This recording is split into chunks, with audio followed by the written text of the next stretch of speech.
प्रिय विद्यार्थियों, मैं दीपक आपका स्वागत करता हूं हमारे आचार्य लेखा कर्म के YouTube चैनल पर। प्रिय विद्यार्थियों, यह हमारा प्रथम वीडियो है और यह चैनल सिर्फ कक्षा 11 व कक्षा 12 के विद्यार्थियों के लिए उपयोगी है। वह जो विद्यार्थी बही खाता व लेखा शास्त्र की बारीकियों के बारे में जानकर अपना बेसिक सुधारना चाहते हैं, उनके लिए तो अत्यंत उपयोगी चैनल है। तो आज इस प्रथम वीडियो में मैं आपको कक्षा 11 व कक्षा 12 की विषय वस्तु यानी सिलेबस से अवगत कराऊंगा। इस चैनल पर जो भी बताया जाएगा वो आपको दोनों भाषाओं में बताया जाएगा, हिंदी भाषा में भी और इंग्लिश भाषा में भी। तो जैसा मैंने बोला कक्षा 11 व कक्षा 12, तो कक्षा 11 से बही खाता व लेखा शास्त्र की नींव रखी जाती है। तो मैं आपको कक्षा 11 की सिलेबस के बारे में, विषय वस्तु के बारे में पहले आपको बता देता हूँ। यहाँ पर मैंने लिखा हुआ है कक्षा 11 बही खाता एवं लेखा शास्त्र, इसको इंग्लिश में बोलते हैं बुक कीपिंग एंड अकाउंटिंग। तो इसमें जो प्रथम चैप्टर है, 2 से 3 चैप्टर ऐसे हैं जिसमें थ्योरी है। और इस चैनल की खास बात यह है कि ज़्यादा से ज़्यादा मैं कोशिश करूँगा कि आपको जो प्रैक्टिकल प्रॉब्लम्स होती हैं, जो इसके न्यूमेरिकल्स होते हैं, वो कराऊं। क्योंकि थियोरटिकल चीज़ें आप समझ सकते हैं, पढ़ सकते हैं, लेकिन थियोरटिकल चीज़ें जो इम्पोर्टेंट होंगी वो भी मैं आपको साथ साथ बताता हुआ चलूँगा। और अंत में जब एक चैप्टर ख़त्म होगा, जब एक अध्याय ख़त्म होगा, उस चैप्टर का निचोड़ मैं आपको प्रोवाइड करा दूँगा, आपको विद थ्योरी के साथ और न्यूमेरिकल्स के साथ मैं वो निचोड़ अध्याय का आपको प्रोवाइड करा दूंगा।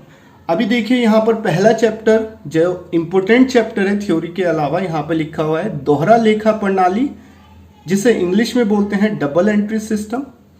फिर इसके बाद आता है प्रारंभिक लेखे की पुस्तकें या जर्नल का विभाजन, सब डिवीजन ऑफ जर्नल्स। ठीक है। इसके बाद आता है हमारा लेजर यानी कि खाता बही बोलते हैं इसे। इसके बाद आता है तलपट यानी कि ट्रायल बैलेंस इसको बोलते हैं। इसके बाद हमारा जो आता है चेक या बैंक संबंधी लेन देन, चेक और बैंकिंग ट्रांजैक्शन। आप इससे अवगत होंगे, आपकी डेली दैनिक जीवन में इसका काफ़ी प्रयोग होता है। इसके बाद चैप्टर आता है अगला अध्याय बैंक समाधान विवरण, जिसको अंग्रेजी में बोला जाता है बैंक रिकंसिलिएशन स्टेटमेंट। आगे देखिए विनिमय विपत्र, बिल ऑफ एक्सचेंज, अंतिम खाते व समायोजनाएं, मोस्ट इंपोर्टेंट अध्याय है जिसे अंग्रेजी में बोलते हैं फाइनल अकाउंट्स एंड एडजस्टमेंट। ठीक है जी। आगे देखिए अशुद्धियां और उनका सुधार, एरर एंड देयर रेक्टिफिकेशन। गलतियां हो जाती हैं, उनमें हमें सुधार करना होता है। अच्छा चैप्टर है। रहतिया मूल्यांकन की विधियां, methods of valuation of closing stock. अंतिम जो रहतिया हमारे पास बचता है वो कितनी कीमत का है, ये इस चैप्टर में निकालते हैं। आगे देखिए प्रेषण संबंधी व्यवहार यानी कि कंसाइनमेंट ट्रांजैक्शन। अच्छा चैप्टर है, एक न्यूमेरिकल पेपर में आता है। आगे देखिए संयुक्त साहस यानी कि जॉइंट वेंचर इस चैप्टर का नाम है अंग्रेजी में। औसत भुगतान विधि, एवरेज ड्यू डेट, ये भी अच्छा चैप्टर है। साझेदारी खाते। अब देखिए साझेदारी में एक ही चीज़ नहीं है, साझेदारी में कई चीज़ हैं, तो वो सभी चीज़ों को चैप्टर वाइज बता दिया गया है। कैसे लिखा हुआ है साझेदारी खाते, पहले आपको इसका परिचय दिया जाएगा। तो पार्टनरशिप अकाउंट एंड इंट्रोडक्शन, यानी कि पार्टनरशिप क्या होती है, पार्टनरशिप होने के लिए क्या क्या आपको चाहिए, ये सभी चीज़ें आपकी दी जाती हैं इस अध्याय में। आगे देखिए नया चैप्टर इसी से रिलेटेड है, नए साझेदार का प्रवेश, मोस्ट इम्पोर्टेंट, अति महत्वपूर्ण अध्याय है। एक प्रैक्टिकल प्रॉब्लम्स इसमें से आती है। अंग्रेजी में बोलते हैं admission of a new partner. आगे देखिए साझेदारी से ही संबंधित, साझेदार द्वारा अवकाश ग्रहण तथा मृत्यु, रिटायरमेंट और डेथ ऑफ अ पार्टनर, या तो रिटायरमेंट या डेथ, ये अलग अलग चीजें हैं। ठीक है।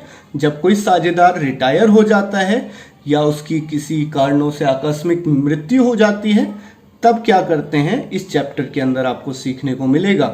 अभी आगे देखिए, साझेदारी का जो अंतिम अध्याय है वो है साझेदारी फर्म का विघटन, dissolution of a partnership firm. Dissolution of a partnership firm, अगर किसी कारणवश साझेदारों के बीच मनमुटाव हो जाता है, वो आपस में व्यवसाय नहीं करना चाहते हैं, तो वो क्या करते हैं कि हम साझेदारी फर्म को समाप्त कर देंगे। ठीक है, ज्यादातर कारण क्या होता है इसका, जिस कार्य के लिए वो साझेदार बने थे वो कार्य खत्म हो जाता है, तो भी साझेदारी फर्म का अपने आप ही स्वतः ही विघटन हो जाएगा। ठीक है, तो ये मैंने आपको बताया कक्षा 11 का सिलेबस, विषय वस्तु। मैंने आपको सारा एक एक बड़े धीरे धीरे आपको मैंने ये बताया है, तो इसे नोट आप कर लीजिएगा। इससे ज़्यादा सिलेबस में कक्षा 11 के सिलेबस में नहीं होता है। ठीक है, बही खाता एवं लेखा शास्त्र, बुक कीपिंग एंड अकाउंटिंग। अभी मैं आपको बता देता हूं क्या कक्षा 12 का जो विषय वस्तु है कक्षा 12 की, वो मैं आपको बता देता हूं।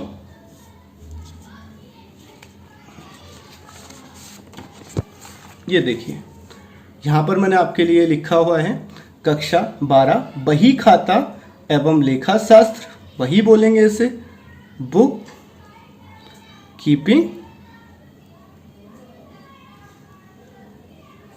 And accounting.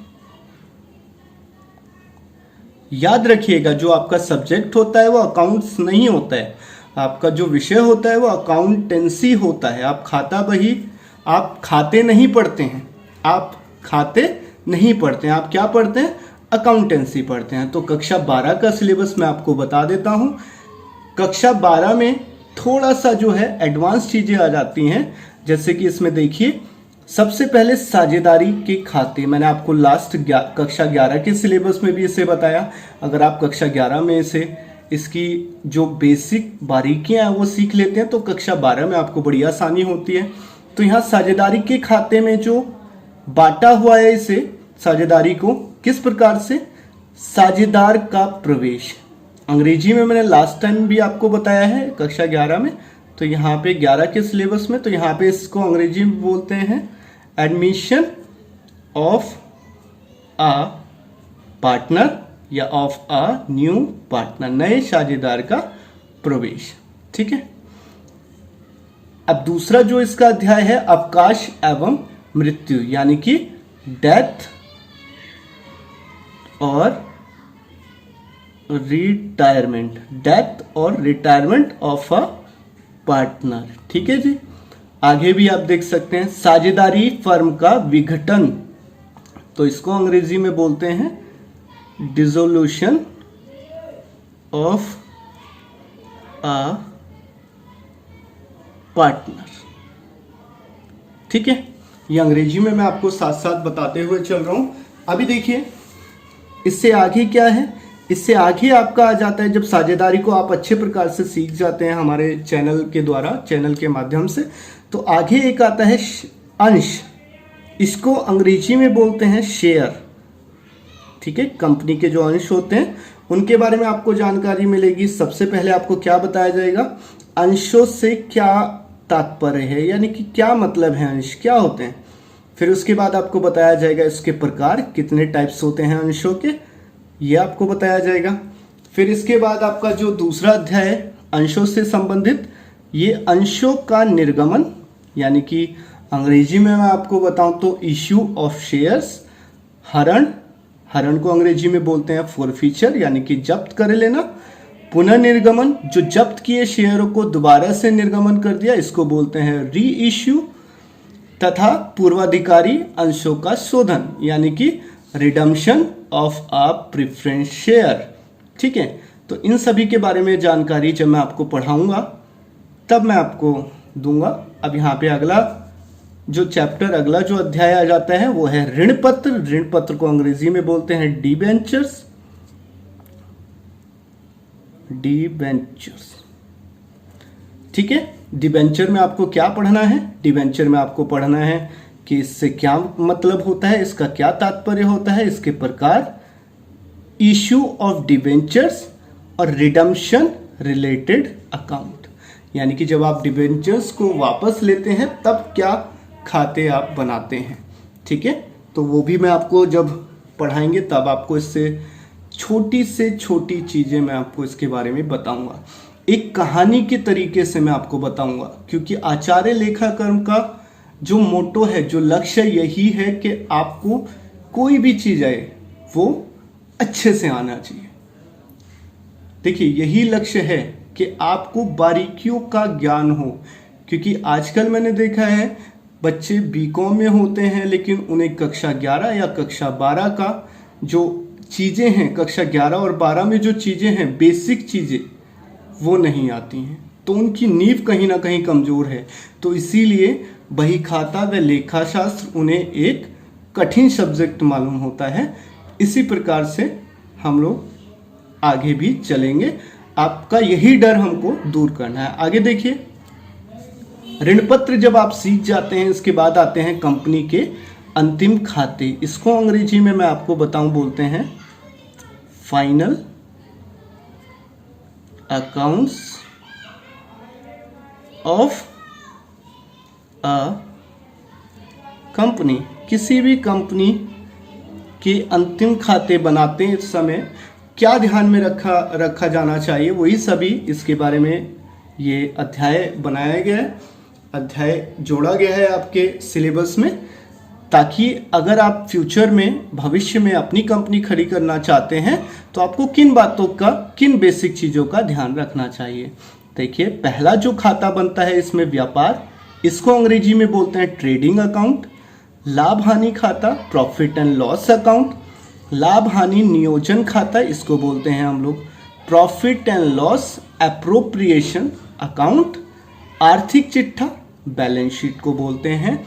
किसी भी कंपनी की वित्तीय स्थिति, आर्थिक स्थिति का ज्ञान हमें बैलेंस शीट यानी कि आर्थिक चिट्ठे से होता है। इसका नाम से ही पता चला, आर्थिक चिट्ठा।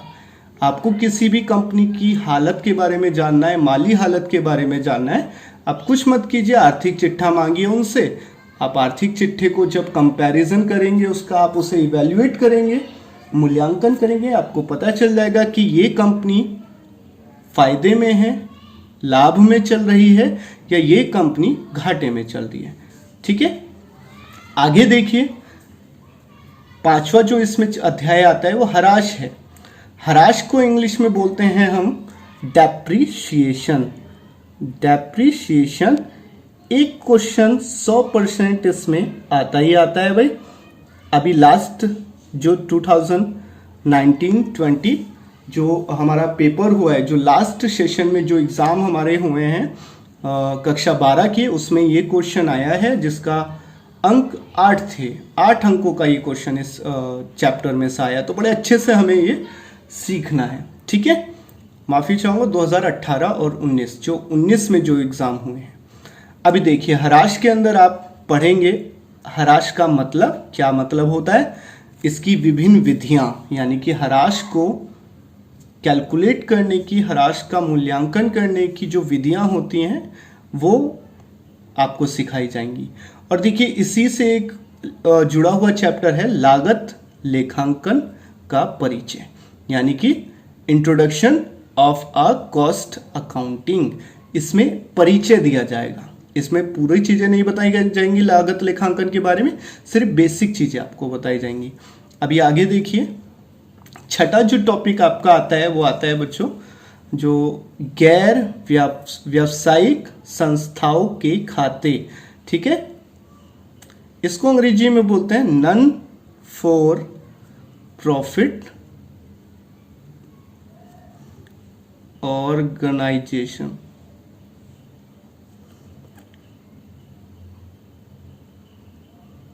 नॉन फॉर प्रॉफिट ऑर्गेनाइजेशन, कुछ ऑर्गेनाइजेशन, कुछ संस्थाएं ऐसी होती हैं जिनका मुख्य उद्देश्य पैसा कमाना या लाभ कमाना नहीं होता। लाभ कमाना बिल्कुल नहीं होता, उनका उद्देश्य होता है समाज का कल्याण करना। ठीक है, जैसे सरकारी स्कूल्स होते हैं, सरकारी अस्पताल होते हैं, तो वो अपने खाते किस प्रकार से व्यवस्थित करते हैं, मेंटेन रखते हैं, ये आप इसमें सीखेंगे। क्या क्या खाते वो बनाते हैं, देखिए पहला बनता है उनका खाता प्राप्ति व भुगतान खाते, यानी कि रिसिप्ट एंड पेमेंट अकाउंट। ठीक है, दूसरा बनता है उनका आय व्यय खाता, यानी कि इनकम एंड एक्सपेंडिचर अकाउंट। इसके बाद इसी से जुड़ा हुआ एक चैप्टर है, इसी यूनिट से जुड़ा हुआ चैप्टर है, इसी इकाई से जुड़ा हुआ चैप्टर है, उसका नाम है अनुपात विश्लेषण। अनुपात विश्लेषण का सामान्य परिचय अंग्रेजी में मैं बताऊं तो general introduction of ratio analysis, ratio analysis. ठीक है, तो ये कक्षा 11 और कक्षा 12 के सिलेबस के बारे में मैंने आपको संपूर्ण जानकारी दे दी। और ऐसा नहीं है, जो विषय वस्तु में सिलेबस में मैंने आपको बताया है मैं उसकी एक एक चीज आपको पढ़ाऊंगा। ठीक है, तो प्रथम वीडियो ये हमने आपको शेयर कर दिया आपके साथ, तो प्लीज़ इसे आप पूरा देखिए। और अगर आपको वीडियो अच्छी लगे तो प्लीज़ आप चैनल को सब्सक्राइब करें, लाइक करें और शेयर करें। धन्यवाद।